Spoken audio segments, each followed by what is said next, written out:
louvado seja o nome do Senhor dos Exércitos, né? Eu tenho pensado, assim, nas, nas meditações, nas orações, né? O Senhor tem falado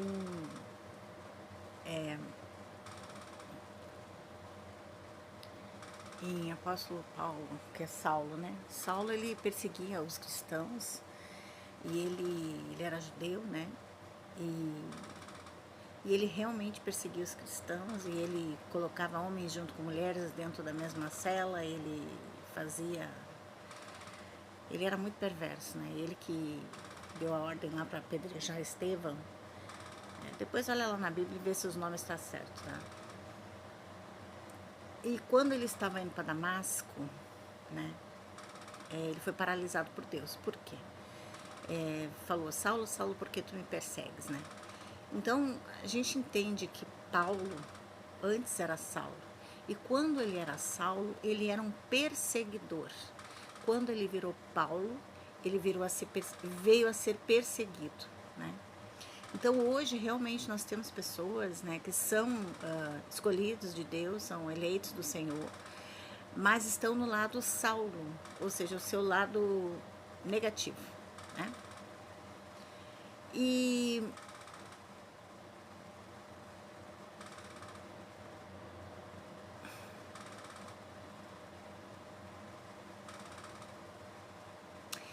isso acontece hoje, né? Muitos aí são, às vezes as pessoas falam em semente estelar, né? São prioridades espirituais, mas estão ali por falta, por precisar de validação, vão parar em locais, né? Vão parar em associações locais, por causa da validação, e são locais ao qual a sua energia real não é aquela daquela localidade, né? Por quê? Porque tem necessidade de validação, necessidade de reconhecimento, necessidade de afirmação. Então, o Saulo, ele era judeu e ele defendia, achando que os cristãos eram contra e que ele queria defender Deus, né? Ao passo que depois que ele foi paralisado, ele entendeu que Yeshua é o Filho de Deus. Então, por que tu me persegue, né? Por que tu me persegue? Ou seja, estava perseguindo os cristãos, né? Então, muitos são Saulos, né? Que estavam criados e foram forjados em localidades ao qual hoje perseguem pessoas, mas estão perseguindo os deles, né? A verdade é essa, estão perseguindo os deles, né? Quantos aí estão atirando em pessoas, em placas? Eu vou dar como se uma pessoa fosse uma placa, tá? Ficam atirando em placas, né? Porque acha que o que a pessoa está mostrando, porque a placa ela sinaliza alguma coisa, porque está sinalizando alguma coisa que é diferente daquilo que você proclama. Saulo, ele ia contra os cristãos porque eles sinalizavam coisas diferentes daquilo que haviam ensinado a ele, né? Se Yeshua era judeu, né? Mas por que ele não ficava assim direto dentro da sinagoga, né? Por quê? Porque haviam coisas que eram ensinadas que não estavam de acordo com aquilo que Deus estava determinado a ensinar.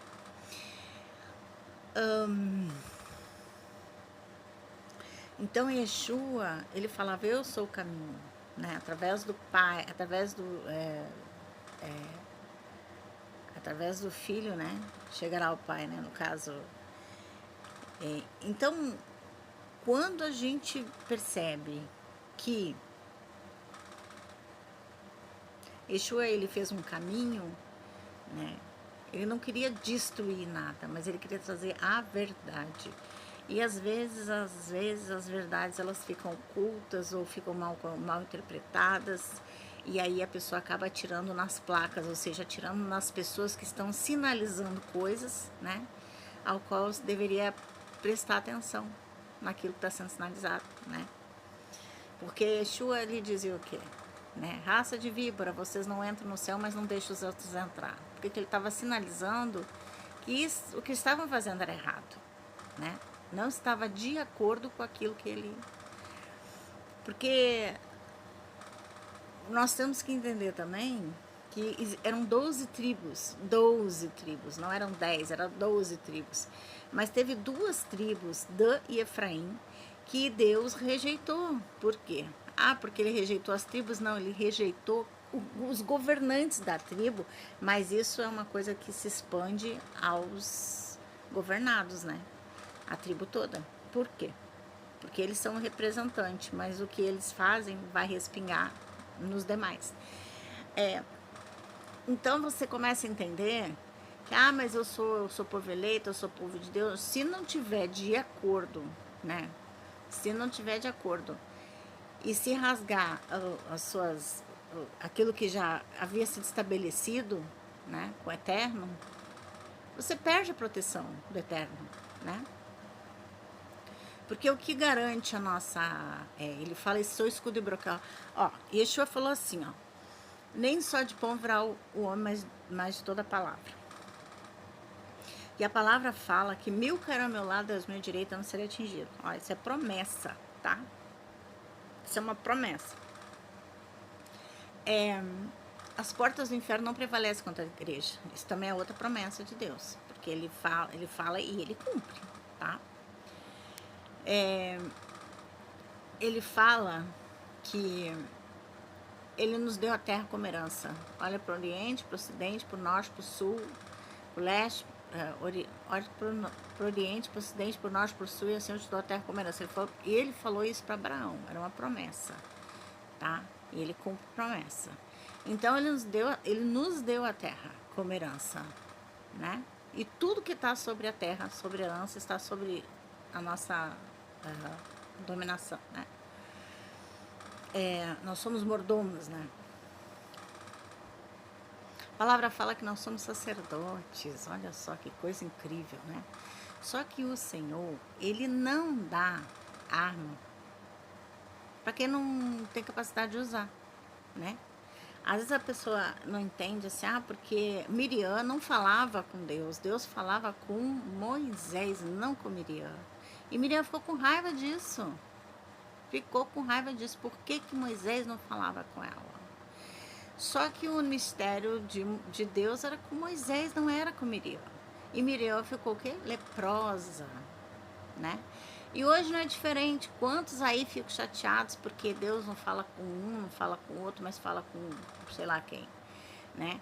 Quando Jesus, Yeshua, subiu no Monte da Transfiguração, ele levou 3 discípulos. E lá se transfigurou Moisés e Elias. Eles já haviam...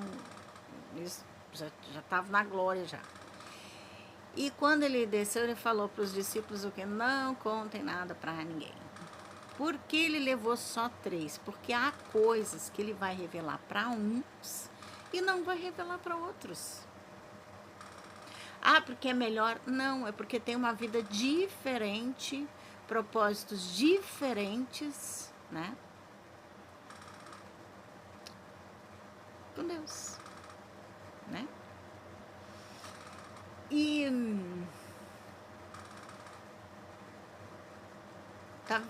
muitos assuntos que vem na minha cabeça, tudo misturado, mas dá para entender tudo, né?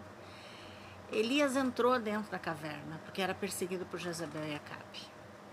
Rabanto, meu Deus. Ele se escondeu. Mas isso não significa que a pessoa recuou. Porque nós estamos na carne, somos sujeitos às coisas da carne, né? Sentimos fome, sentimos frio, enfim. Temor, medo, né? Angústia. Mas isso não define aquele que está com Cristo. Não define. Porque ele não é isso. Ele não é isso, ele não é medo, ele não é tristeza, ele não é nada disso. Ele é centelha ligada no eterno, mas sente as coisas que estão aqui na 3D.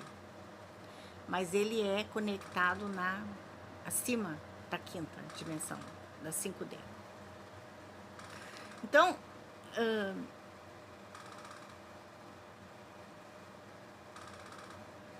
às vezes as pessoas vão se cansar, mas isso não quer dizer que destruíram ela, que acabaram. Isso não significa isso.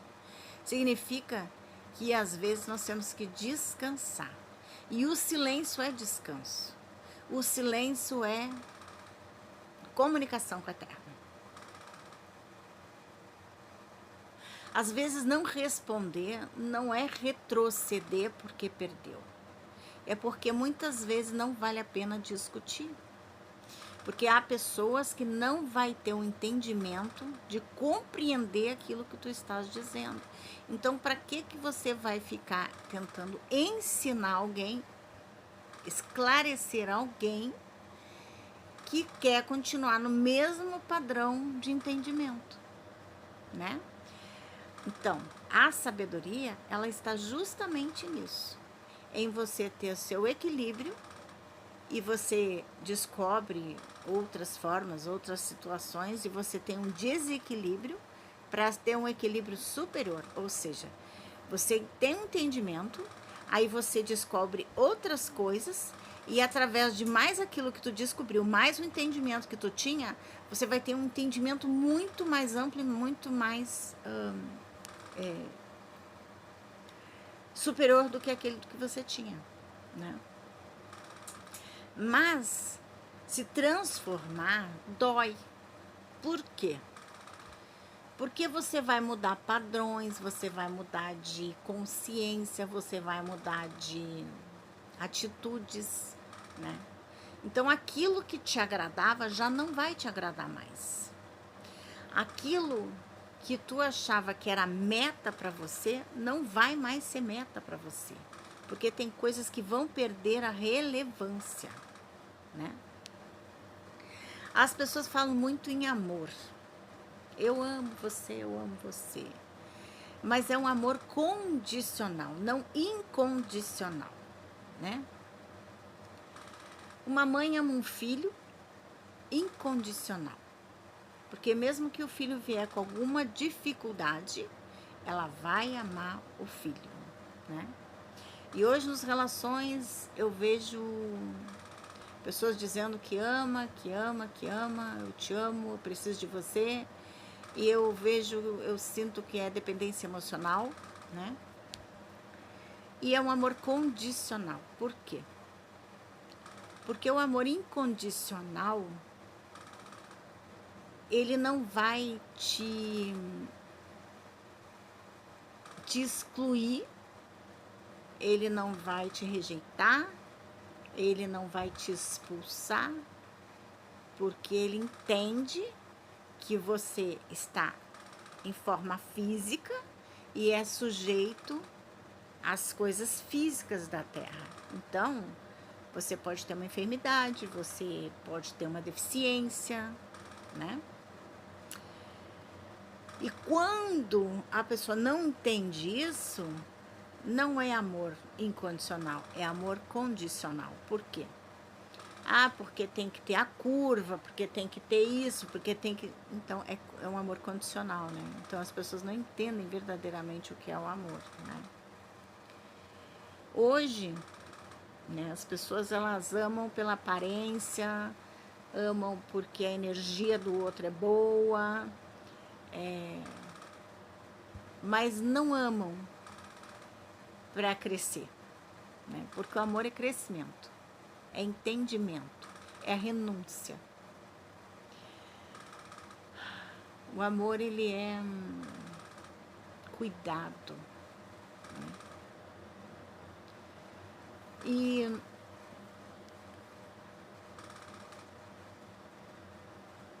existem pessoas que se amam, Porque é nas diferenças e nas dificuldades é que você vai entender o amor.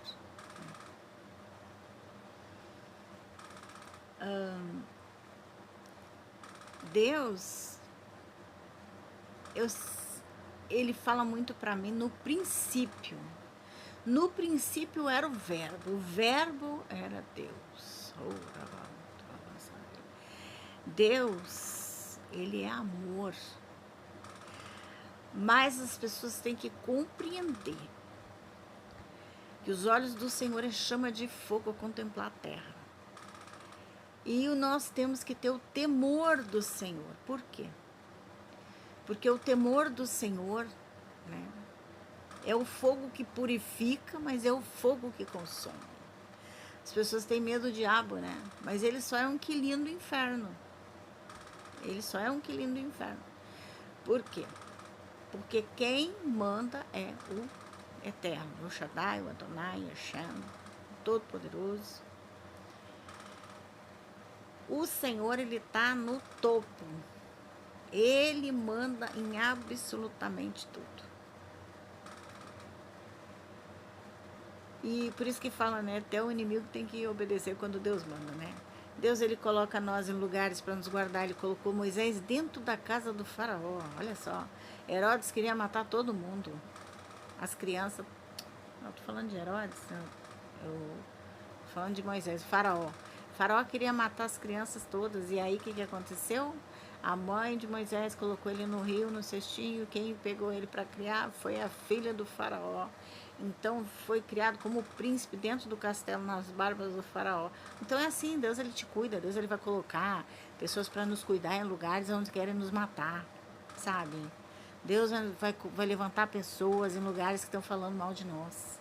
Deus, ele vai trabalhar nessas vidas, né? Deus não é Deus de confusão. O que é dele. Quando mexem nas coisas dele, ele não gosta, que são as meninas dos olhos dele. Quando mexe, alguém mexeu nas taças, né? Invadiram e foram mexer nas taças, nas coisas que eram do sacerdócio. E o Senhor escreveu na parede, ó, for medido, for pesado e for achado em falta. Então, nós somos essas taças do Senhor, nós somos essas coisas, esses objetos do Senhor, nós somos essas preciosidades do Senhor, o tesouro dele. Quando mexe nos tesouros dele na terra, meu Deus. Sodoma e Gomorra, os 2 anjos que foram buscar Ló, né? Foram avisar Ló, ficaram na casa de Ló. E os homens queriam se misturar sexualmente falando com os anjos. Aquilo deu uma ira no Senhor, que foi assim, ó, final, acabou. Já estava ruim para eles, ficou pior. Então, quando mexe, tem os limites. Deus, ele tem os limites dele, né? Porque enquanto estão testando, que nem estava lá, perseguindo Elias, querendo matar Elias, perseguindo Elias, e mataram um monte de profeta, tá? E perseguindo, aí teve o limite, né? Até que Deus fez o quê? Desceu o fogo do céu e queimou lá, matou 450 profetas de Baal. Então, Deus, ele tem os limites dele. Enquanto estão nos perseguindo, a gente está lá se escondendo, descansando, lá dentro das cavernas, né? E Deus só está no olho, ó, do inimigo. Só está olhando o que o inimigo está programando. Ele está dando corda pro cara lá se enforcar, sabe? Aí as pessoas pensam que Nabucodonosor mandava e desmandava. Um dia Deus falou o quê? Usou o profeta, falou, ó, fica calmo, fica mais humilde, seja melhor, seja isso. Vai olhar lá na Bíblia lá. Entra no Google aí, o Google fala tudo também, né? Google dedo duro. E o que aconteceu?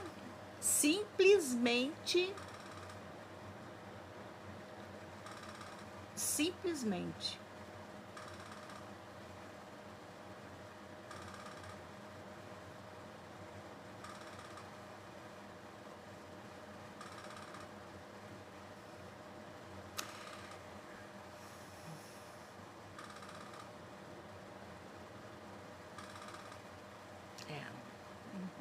entendi. Então, enquanto estão nos testando, Deus está agindo, Deus está dando corda para a pessoa se enforcar, está dando oportunidades, né? São os limites que Deus dá. Deus tem os limites dele, né? E quando chega no limite, Deus age, né? Com poder e glória. Porque ele defende os deles na terra. Ele não tem culpado por inocente, né? Que nem eu falo assim, a balança dele é precisa e a espada é afiada, né? Porque o inimigo está na ponta da espada de Deus. Deus, ele não vai lá e eu vou acabar com isso. Não, ele permite o anjo ir lá e fazer. Um anjo de destruição, um anjo de morte, seja lá qual for o anjo que ele mandar para fazer a situação, né? Por quê? Porque eles estão na espada de Deus, ou seja, Deus que libera eles. E esses dias eu estava aqui em casa enfim, eu estava tomando banho, na verdade, né? E Deus me deu o nome de um anjo. E eu fiquei preocupada, porque eu não sei tudo, né? Mas aí a gente vai lá e vai ver o que é, né? E aí eu pesquisei esse anjo. Esse anjo, ele tem a ver com o quinto selo, né? E é um anjo de destruição. Então, assim, Deus está esperando os homens agir, né? Para dar ordem. É desse jeito. Então, hoje, né? O homem tem destruído, tem matado, tem aniquilado vidas por puro egoísmo e ego, né? Porque dizem que são o que não são, né? E falam em Deus, mas quando tu fala a palavra Deus ela é genérica, né? Porque pode ser um Deus de Baal, pode ser um Deus de Jacó, Isaac, né? De Abraão, né? Então, quando, meu Deus, né? Mas peraí, qual é o Deus que tu fala, né? Porque existem vários deuses, né? Eu gosto de falar eterno, que eu já sei que é o Deus Todo-Poderoso lá, né? Mas assim, hoje nós temos pessoas que falam em Deus, mas o Deus deles é o Deus da Babilônia. Ou seja, que a Babilônia, ela era o quê? Idólatra, né? Ela era idólatra, né? O Egito era idólatra. Então, aí, não tô falando em Deus, né? Mas no êmago do assunto, o Deus dele é esse Deus aí, né? Porque tudo tem aquela essência, né? A essência. Você tá falando uma coisa, mas tá pensando em outra, né? Tá manifestando outra. Então, é muito sutil isso aí. Muito sutil, né? Porque as nossas ações, elas têm que combinar com aquilo que você fala, né? As pessoas falam muito em amor, mas é um amor mundano, é um amor condicional, né? Através de contratos, através de, sabe, uns amor meio estranho, assim, não tem nada a ver com o amor incondicional, que você verdadeiramente ama, né? Enfim. Então, há de se pensar, né, em tudo isso, né? A quem estamos seguindo, que às vezes ele está como Saulo, não é Paulo ainda, ele é Saulo, ou seja, está andando no lado negativo, né? Há de se pensar ainda que quem persegue os profetas, quem persegue, que nem perseguia lá Elias, né? Achar que ficar quieto, ficar tranquilo, não revidar, né? Que isso é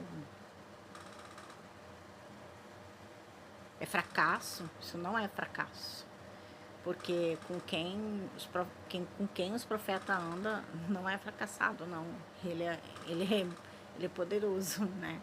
E ele responde na hora certa. Ele é simplesmente um Deus de oportunidade, né? Enquanto a gente está lá dentro das cavernas, Deus está dando oportunidade e tempo para as pessoas se modificar. Então, quando querem nos colocar dentro de situações, nos usar como placa, né? Atirando coisas que não nos pertencem, palavras que não nos pertencem, que não nos definem, né? Deus está olhando, está anotando, né? E o limite de Deus chega. Por quê? Quando se levantam fazendo solicitações, né, de destruição e morte para os profetas, isso dá legalidade, presta bem atenção no que eu vou dizer. Espiritualmente, você está dando legalidade para profeta devolver tudinho. Por quê? Porque ele é inocente, né? Então, se ele não deve, tem que pagar, ele não está devendo, não vai pagar. Então, a conta vai para quem? Vai para quem mandou. É desse jeito. Então, prestar atenção nessas coisas, né? Que às vezes as pessoas acham que vão ficar impunes, né? O rei Nabucodonosor achou que ia ficar impune, né? Mas não fica impune nunca. Até o povo lá, que era de Judá, lá de Israel, toda vez que errava ia para cativeiro, para te ver que Deus não deixa ninguém impune, tá? Toda vez que o povo de Deus errava, ia para cativeiro. Isso aí os persas lá, pega a Bíblia lá e tu vai ver quantas vezes foram para cativeiro, né? Por quê? Porque erravam, né? Então, não tem muita margem para errar, sabe? Não tem muita margem. Tem umas regrinhas de ouro que fala, faça para os outros aquilo que tu gostaria que faça para você, né? Presta atenção lá no que a palavra fala, não maltrateis os meus profetas, né? Presta atenção na hierarquia espiritual, a qual você está querendo bulir, né? Porque há projetos de Deus que ninguém destrói. Pegaram José, jogaram José dentro da cisterna, depois venderam José, foi parar lá na casa de Potifar, serviu a Potifar, ela mentiu que ele havia feito alguma coisa com ela, caluniado, né? Foi para dentro das prisões. Mas quem que pediu o plano de Deus? Ninguém pediu o plano de Deus. E graças a ele, o Egito sobreviveu, enriqueceu. O povo que era do povo, do qual era o pai dele, que era Jacó, né? Foi até lá, se beneficiou, né? Da administração de José. E, enfim. Então, para e pensa, né? Para e pensa. Porque uma vez sentença dada, é sentença não revogada. Aquilo que... quando passa os limites de Deus, uma sentença dada, ela não é revogada. Entendeu? É desse jeito.